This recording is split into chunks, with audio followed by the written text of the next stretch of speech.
Well, hello again. We're here at Bon Air First Baptist for the evening panel, and I'm here with Bo Adams and Kenny Rogers, senior pastor at Bon Air, and I'm Eric Pacheco, moderating once again. The series is Jesus in Genesis, and this week you were in chapter 14. Yes. And so far, obviously just going through the types and the references to the line and such of Jesus throughout. Really, last time, which was 2 weeks ago, chapter 11, we talked about the descendants of Shem, and Right. then that brought us really to Abram, and then it was chapter 12 there. Abram is essentially chosen and sent, Right. and then they have their period in Egypt, so kind of a little bit of regression there. Work through that, and then really chapter 13 you kind of skipped over. That's kind of Abram and Lot interactions, such.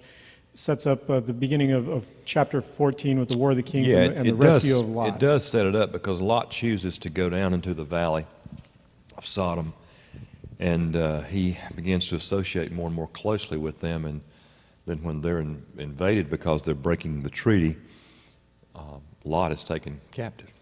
Okay. So we see Lot taken captive.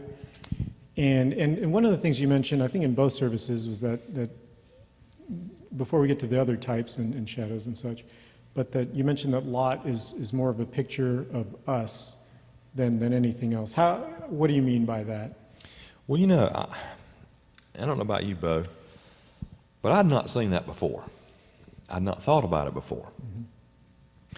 But he's a picture of us, I think, in two ways. In one sense, lost us.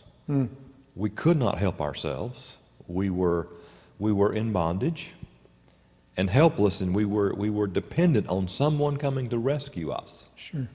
And I think that's where Lot is. And then I think another picture that Lot represents is Lot does tend to err, even as a man in the household of faith. He errs sometimes. Okay. And we know he's in the household of faith for two reasons. He's in Abram's family. He obviously follows Abram. And two, the New Testament tells us that he was righteous Lot. Yeah. So it's hard to look at him, though, and say, hey, there's righteous Lot. Yeah. So kind of a physical picture of a pre-salvation humanity type of thing? I think so, yeah. But I'd be interested to see what you think. I mean, have you ever thought about it like that before? Well, I don't know really until reading through Genesis, going along with your sermons, but there are pictures where he does things that are certainly not very honorable. I mean, first when he chooses, when Abram leaves it up to him, he should have just deferred to his uncle. He should have. And all that, but he chose that which was appealing to the eyes and thought of himself before.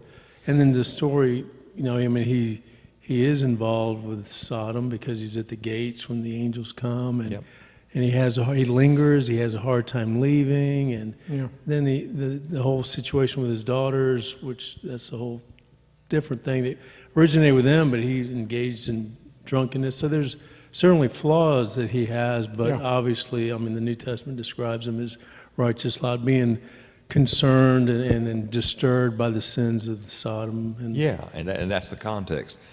And something else I had not thought about, and I was reading and I saw this, but the context of the covenants in 15 through 17, Genesis 15 through 17, is couched on each side by Lot's troubles.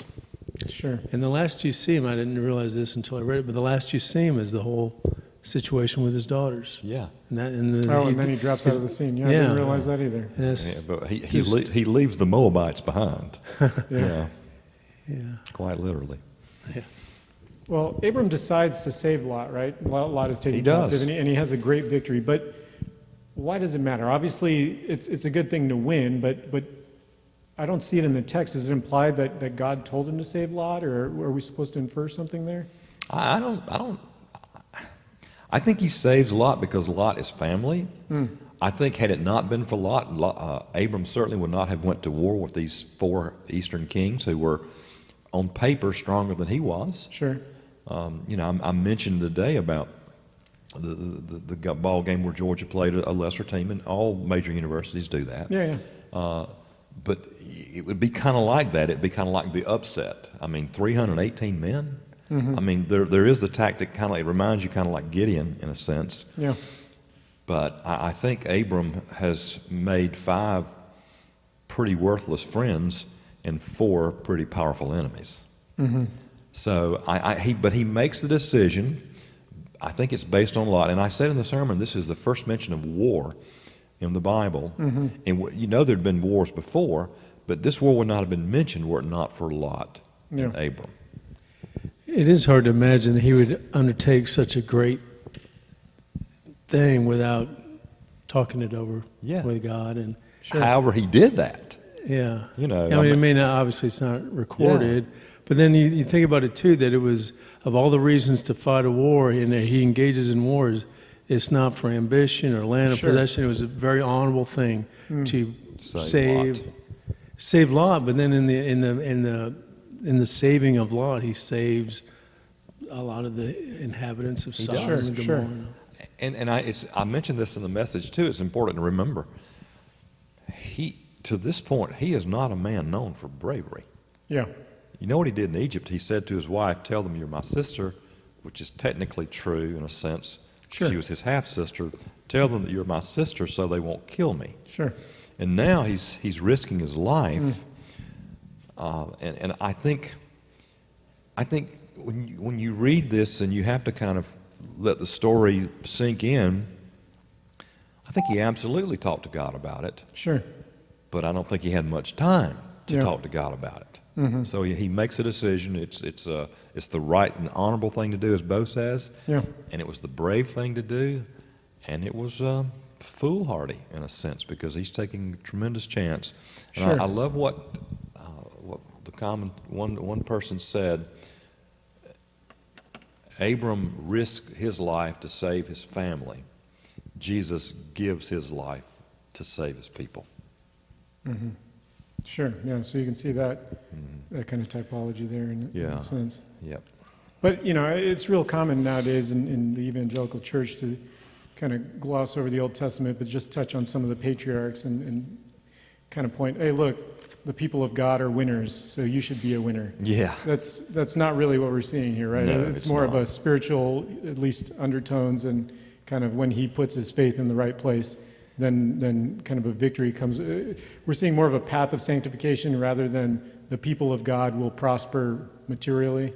Yeah, and I don't want to get ahead of you, but if you're thinking about the way people take this today, especially for people who think that Christians should have all these material blessings. Abraham risked all here, and he takes nothing. He doesn't benefit anything. He doesn't keep a strap of a sandal. He does not, and so that's right. He doesn't keep a strap of a sandal. I'm sure we'll get to that, but anyway, someone asked me about a quote afterwards, and I actually had 2 questions afterwards, and we'll get to that. But here's the one that I was asked about. When you see the turnaround in Abram, Bruce Walke said this. He said, "The man of faith is not shackled by past failures." Yeah, you mentioned that. But saved from them. Saved from them, sure. Isn't that wonderful? I mean, that's a great statement. Yeah, and I think it's one of the distinctions of the way that a Christian reads the Old Testament versus the way that it seems like Israelites, when they read the Old Testament, they kind of gloss over the failures and they just focus, look, they're all winners, we want to be winners. Or at least from my perspective, having not been an Israelite. Yeah, and if you're an Israelite, then what do you do with this whole Melchizedek thing anyway? Well, yeah, that's interesting, and I think we're going to talk a lot about that. But let's see, in verse 18, we do meet Melchizedek, the king of Salem. Yep. So first, just for foundational piece, who is he? And because he comes from obscurity, right? He's later, as you mentioned in both sermons, he's mentioned by David in one of the Psalms, and then other than that, we hear about him in Hebrews in the New Testament. But there is some. Is he a person? Is he an angel? Is he divine? And then on the other side, is he a historical person? Is he metaphorical? Is he typological? What do we do with him? I think he's definitely a historical person. Okay. Because he's also mentioned later on in Psalm 110. Yes. By David, the Psalm by David. And he talks about that God is going to have himself a high priest in the order of Melchizedek. So Melchizedek is a actual person. The writer of Hebrews says that he's a historical person, but that he appears without origin and without genealogy. Sure. That doesn't mean that he is created. No. They don't mean it literally. Yeah, some people think that this is a pre-incarnate appearance of Christ. Some people do, yeah. They do, and I don't think so because of the way that he responds and all of that. And he is the literal king of Salem. I mean, he doesn't come out as this wispy figure. I mean, everybody seems to acknowledge, Abram acknowledges his authority. Sure. So even though he's not mentioned as far as genealogy or origin, he is a historical figure who is the king of Salem. He is a priest. A question was asked, well, who made him a priest? Well, God made him a priest. Yeah, and there are priests prior to Melchizedek in Well, yeah, Genesis there at are this priests point. everywhere, and all religions have priests, Yeah.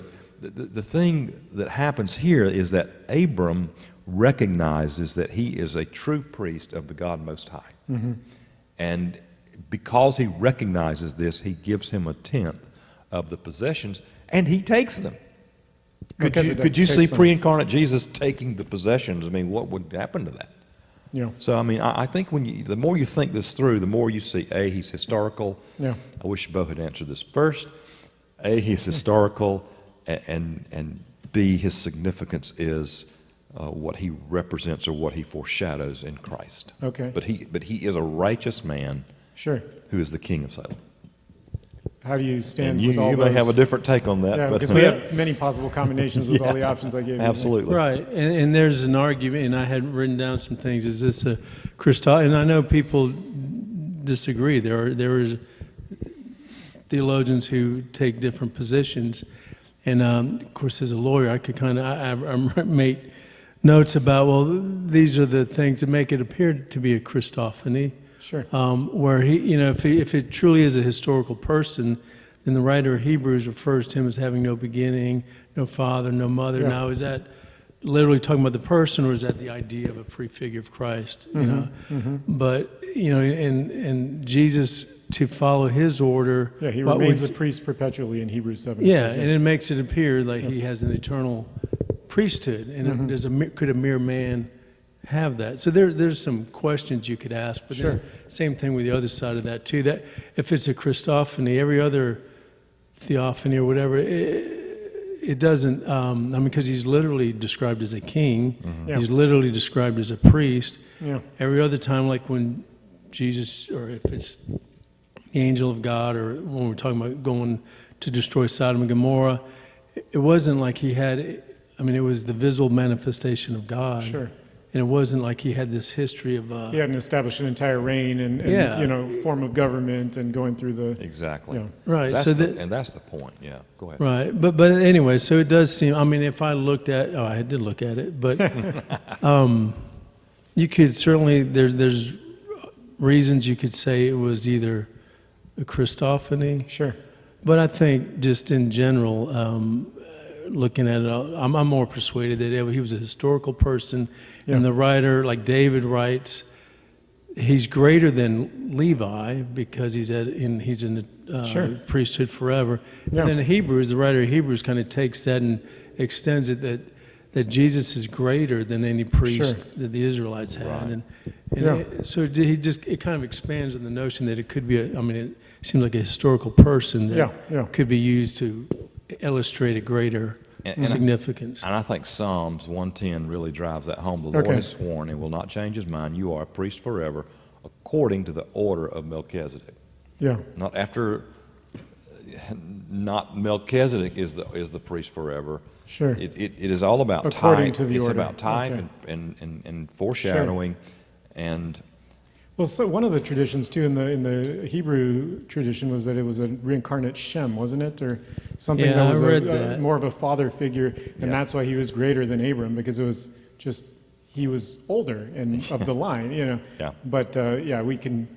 I think the three of us dismiss that more favoring the other absolutely, and more of a historical person. I don't think that it was a reincarnation of Shem. Yeah.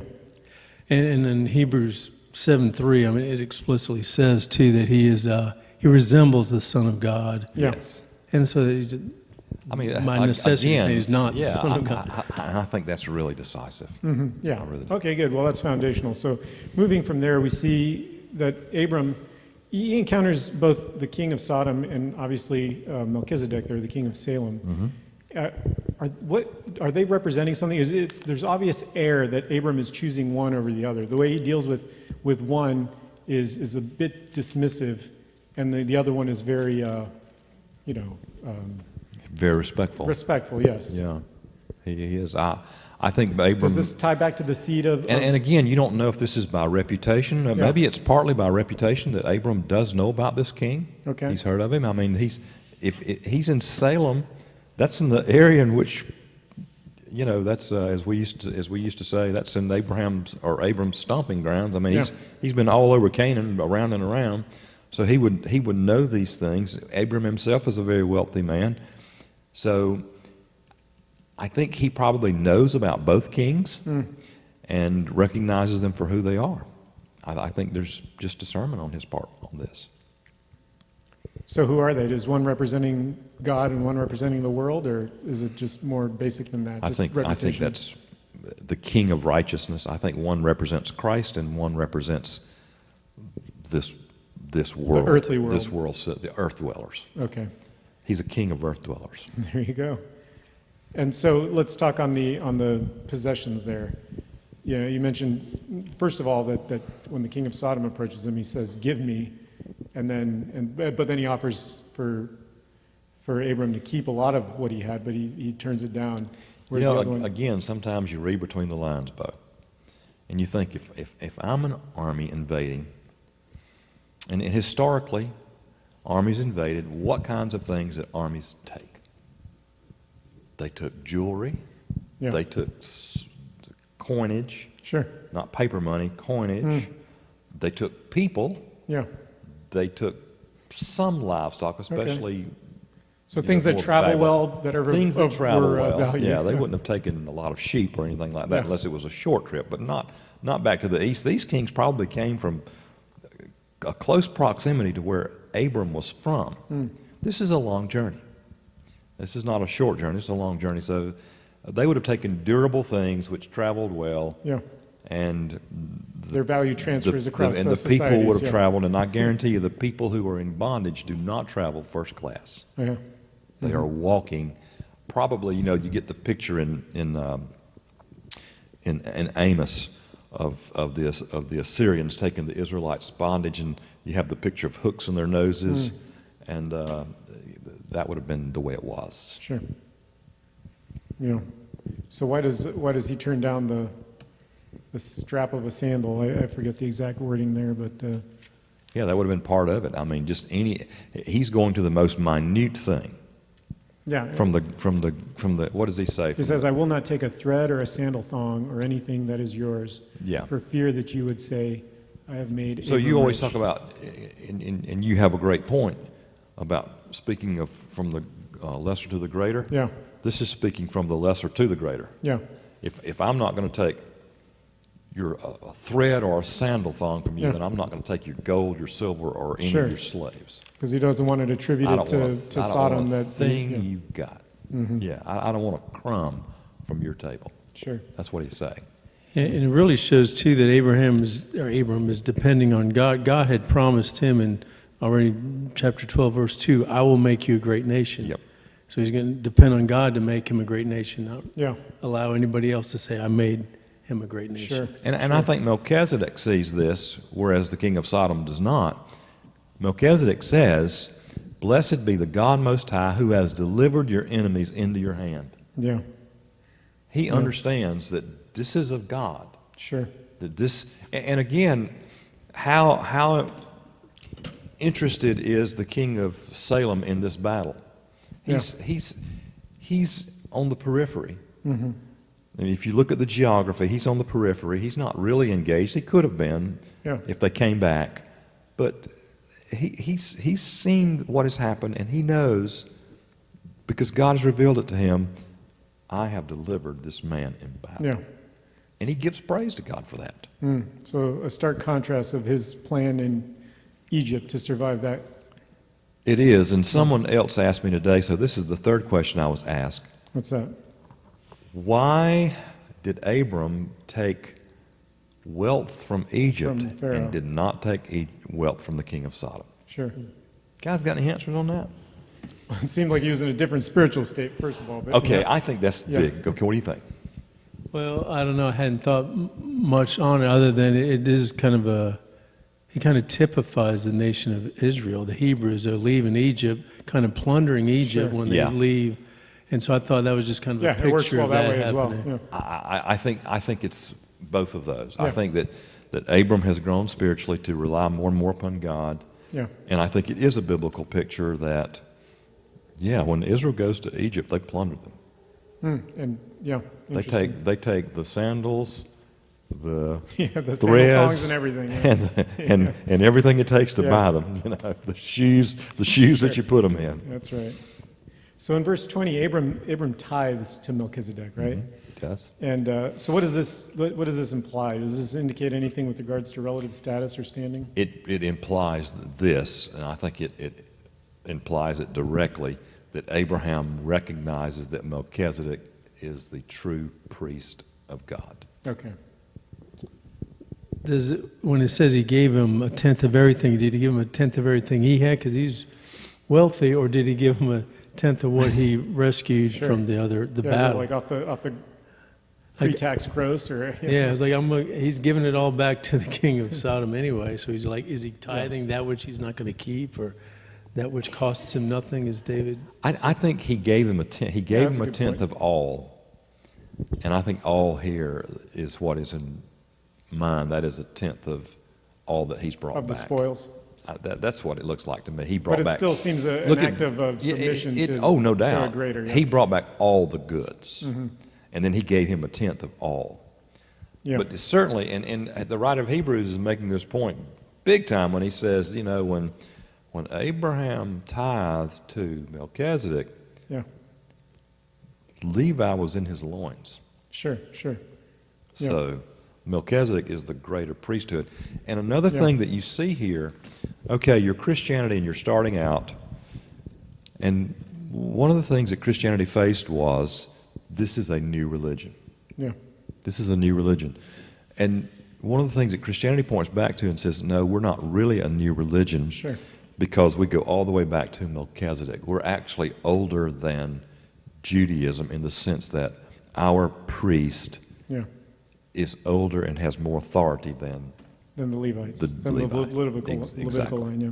exactly. Sure. The way I was going to ask that is in John 8:53, the Jews are interacting with Jesus, and they say to him, "Surely you're not greater than our father Abraham who died."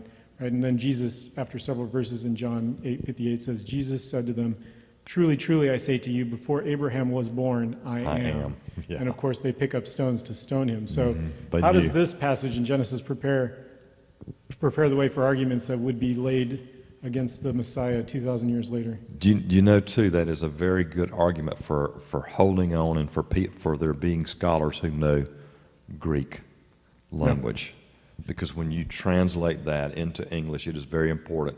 The tense there, I am, before Abraham am. was, I am, puts him preceding Abraham. Yeah. So the tense of one word Yeah. makes all the difference. That's why it's important to study the Scripture in detail. Yeah. Now back to your question, which was? I forgot. They were ready to stone him for saying yeah, that yeah. he was Sure. he pre-existed Abraham. Yeah, exactly. And this obviously It implies plays, that, it plays into the point that Yes. the writer of Hebrews is making.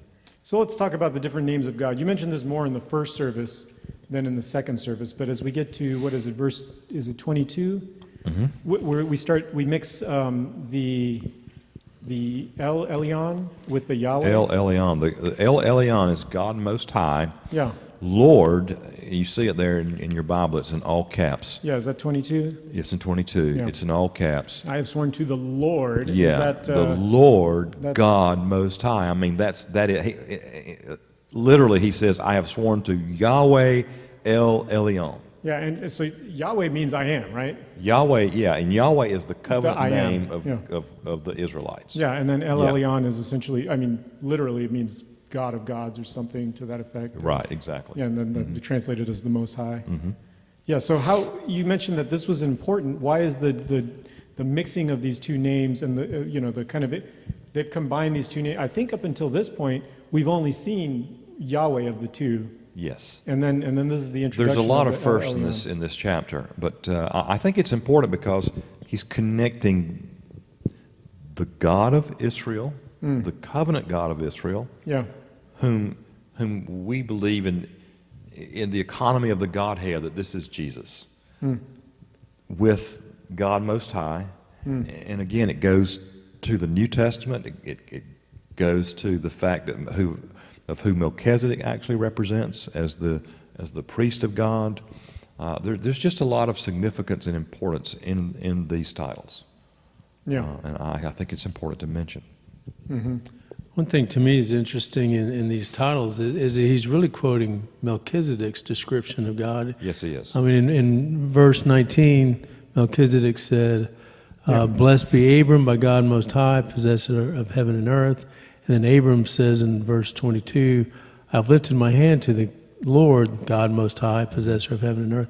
Again, kind of showing that Melchizedek is greater than Abram, because Abram's kind of using the title that Melchizedek used for God. Yeah.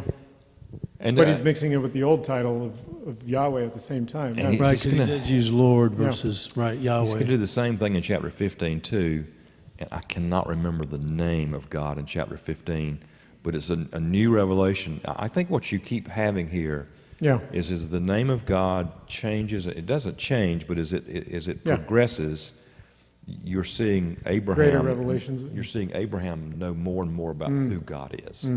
And golly, what is the name? I'll know next week for sure, God willing. But Well, it does chapter explain- 15 has a very important name for God. It means God, your shield, your protector. Okay. Yeah, and then we get to 22. When I get to that is Jehovah Jireh, the Lord who provides. So, I mean, he just progressively Absolutely. reveals himself to. Yeah. Yeah, and it's I think interesting. I think that's extremely important in Genesis 2. This progressive revelation of God through His names. Sure, sure. And it explains why the Jews want to stone Jesus when he says, "I am," Exactly. at the end of his affirmation of his Well, grace. he's saying He's God in two ways. A, He's saying He preexisted Abraham. Exactly. And B, He is using that name, I am. Yeah, in a different language, but yeah, sure. Yeah. Well, let's talk just briefly on, so we have this appearance of a priest king, which this is a little bit out of the norm, right? I wish I'd said more about that. I actually intended to, but again, there are no priest kings in Judaism. David kind of, sort of, but not really. Really, Not and really. he never really did the Right. sacrificial type of priestly duties. Yeah. No, but Jesus is prophet, priest, and king. And king. So what's the difference between a prophet and a priest? What's the communication direction? A priest does something on behalf of the people, representing the people before God. The prophet represents God to the people. The prophet speaks God's words to the people. And the priest mediates, or is an intermediary on behalf of the people before God. So we have a first example of a king who's a mediator for his people before Absolutely. God. Absolutely. Yeah. Seemed like that would have been a Howard role for Melchizedek too in Canaan, headquarters of Canaan. Yeah. Well, that's a tough gig he had to be Yeah. a prophet to Sure. the Canaanite, or a A priest. priest to the Canaanite on behalf of the Canaanites. I never Well, thought that about may, that you know, before. and that might be why he adds the God Absolutely. of gods, because he is Yeah. he is the priest in this Canaanite land. So it's like, not only is Yahweh the I am, but he is the God of the gods that Right. you. Beyond. Great point. Yeah, Yeah, one great race. point. Well, gentlemen, I'm coming to the end of the questions I had about this section. Did you guys have anything that One stood quote out to from you or you wanted to one talk quote about? from Matthew Henry worth repeating.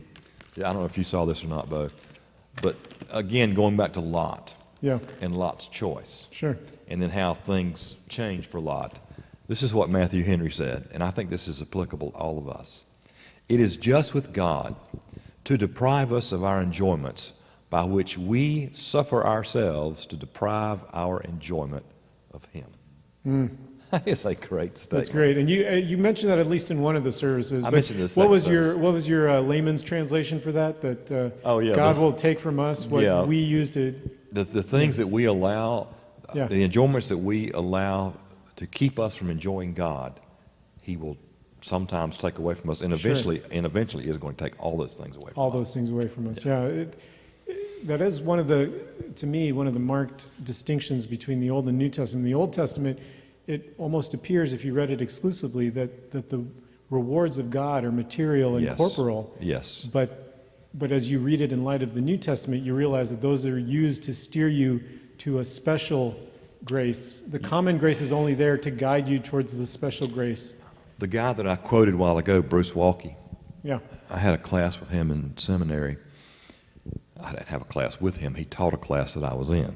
yeah, And he said something, and I was of a different kind of mindset as to eschatology or end of things in those days, end of times. And he said something that just rocked my world. what's that? There's no mention of the land in the New Testament.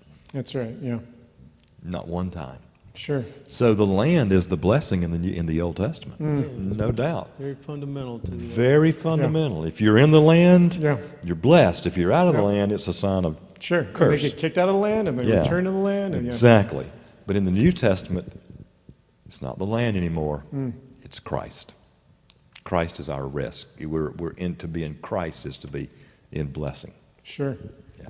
Yeah, you certainly don't have the Davidic or the Solomon-style rich kings in the New Testament. That's exactly right. Anything else? Yeah, and to me that kind of goes into how the writer of Hebrews just refers to the whole incident with Melchizedek, and chapter 7 just elaborates on the whole thing. And the book of Hebrews in and of itself is pretty much like the book of greater things, the book Yeah. of better Yeah. things.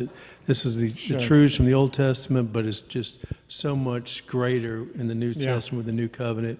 And he elaborates, obviously, that Jesus is greater than any Levitical priesthood, and that's why he probably elaborates on he's after the order of Melchizedek, because he obviously didn't descend from Levi, he descended from Judah, the kingly tribe. So I don't know. I mean, just with the writer of Hebrews just emphasizing how great. I mean, as great as Abraham is considered to be. Sure. But Melchizedek, even in this incident, was greater than Abraham. Yep. Yeah. And then so the writer of Hebrews indicates, well, Jesus is after that order, that he's, he received tithes from Abraham, Melchizedek did. The superior blesses the inferior, Melchizedek blessed Abram. That's right. And Melchizedek's priesthood is forever, and as a writer of, or I guess Sure. it's David, but Psalm 110, versus the Levitical priest Yeah. They had only age served for the limitations lifetime. on start and on finish, and you had to Yeah. retire from the. So it's all superior, and chapter 7 is really of Hebrews kind of just very much articulates all that how significant this, just a handful of verses in a kind of an Sure. odd encounter in Genesis, how significant it is, because it's the reason you preached on it, because it's a picture of Christ. That's exactly right. That's a great point, too. Yeah, it really is. So where do we go from here, Kenny? Are we We'll go Continue. to chapter 15, to the covenant. to the covenant? Yep. We're still calling him Abram for a little bit. Yes, and we go back and forth, both said it one time, and I was like, I started just, hey, here's a point on the panel. It's okay to say Abram or Abraham. Same guy. Yes, Sure. same guy. Same guy. Yeah, Yep. Well, certainly look forward to it, I do too. and look forward to your chapter. What is it, 22, Bo? Right, Which yes. we're supposed to be in January or so. I think it'd probably be the second Sunday of January, it looks like, maybe, no later than the third. Yeah. Always great to hear you preach. So I appreciate you, gentlemen, Yeah, I always love to hear taking Bo all preach, the time too. to do that, and for our benefit and our growth. Well, would you mind closing us in a word of prayer, Kenny? Absolutely. Father, we thank you for this time we've had together tonight to study your word and just to delight in its truth. And I pray that as others listen to this online and for for those who are here in person, that all of us would truly delight in this great truth, Lord, of your superiority, as we see here prefigured in Melchizedek. And just bless us to know more about you. And even as we've talked about tonight, how you progressively revealed who you were by your name and the various representations of your name, Lord, we have the canon, we have the entire Word of God, and help us to read it, and to study it, and to grow in our knowledge of who you are and about your great plan of redemption and your great story throughout history for our being built up in the faith, or for some who perhaps are listening, for even coming to faith in Christ. And we just pray that your will would be done in all of these things. In Jesus' name, amen.